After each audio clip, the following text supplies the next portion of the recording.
few days ago, I would say I would not want to be the Vikings this week going up against an angry Buffalo Bills team coming off of a loss against the Jets or an angry Josh Allen. But at this point, we don't even know if Josh Allen is going to be playing. And because of that, the spread has moved from the Bills laying 7. Now the Bills are laying 4 points. The Vikings, though, have the second best record in the NFC. It's 7-1. They beat the Commanders last week. Josh Allen didn't have the best game. I know he has his UCL that he's dealing with here, Tank. Do you think he will play this week? And if you don't, would you still feel comfortable laying the points with the Bills? See, that's interesting. I mean, I kept peeking over my shoulder because I saw Sean McDermott on the TV as you were talking. I mean, all the news that I've heard so far today is that he wasn't going to practice today. I've heard some other quarterbacks talk about that injury and say that they would prefer to have something going on with the rotator cuff other than that UCL that Josh Allen is dealing with.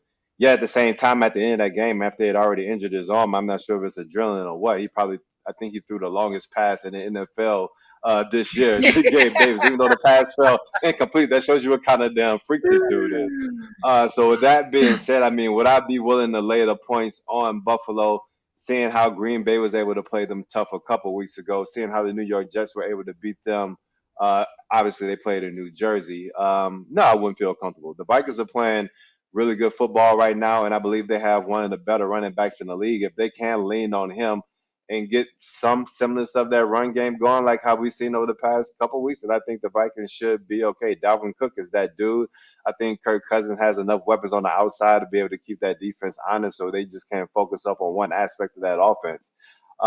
So as I have on my notes, like I think for me, it's too really early to really determine a side on this one, just because Mm-hmm. there's too much variance right now. We don't know what's going to happen with Josh Allen, and he's the key to the puzzle. So I would say this is kind of like a wait and see approach.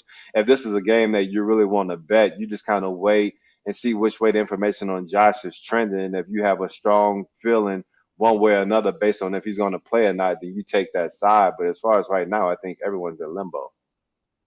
Yeah, this is one of those games that's really difficult to handicap at this point because you look at the Bills, they haven't lost yet on home turf this season. They haven't lost at home since December 6th of 2021. But the Vikings, you look at their offense too, their point total drops from about 24 to about 20 points per game on the road. So it's so hard to Oh, handicap wow. this game, Jared, going into it, just not knowing the Josh Allen news because a lot of this is contingent on if he's starting under center or not, right? Yeah. I mean, the market's telling you that he's not going to play. That's Yeah. like good luck trying to figure out what's really going on there. And when it's an injury to, a random player that's not an MVP candidate, it maybe won't impact the market as much. But there's a lot of people out there that are probably holding Vikings tickets that want to bet the Bills now.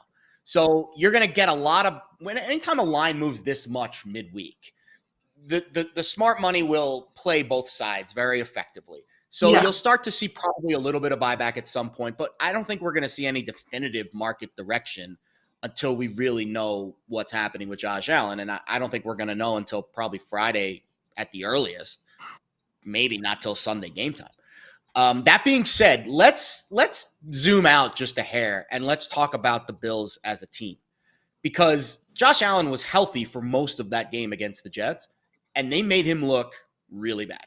He graded out as a bottom 5 quarterback last week. And I know not Yeah. every team in the NFL has a Sauce Gardner or a big Q in the middle or a really great defensive-minded head coach in Robert Saleh, but what we saw the Jets defense do is run the Patrick Mahomes game plan, where they dropped everyone back and they said, go ahead, beat us running the ball, but you're not going to beat us over the top with Stephon Diggs. And it worked to perfection. Josh Allen got a little flustered, got a little frustrated, which is what we saw Patrick Mahomes do in the early stages of that cover 2 renovation when teams just started dropping everyone back and say, Patrick, go ahead, beat us with an 11, 12 play drive down the field.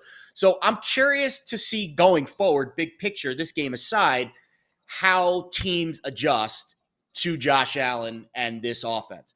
Now, on the other side, you can make a case that the Vikings are very, very fortunate to not only win against Washington last week, but be in the position that they are with their win-loss record. That game was done and dusted. Down 10 fourth quarter, Yeah. and then Taylor Heineke decided to give it back. So there's vibes on both sides here that make me want to stay away. So this game, I could not want to bet. Of all the games on the board this week, this might be the one that I want to bet the least.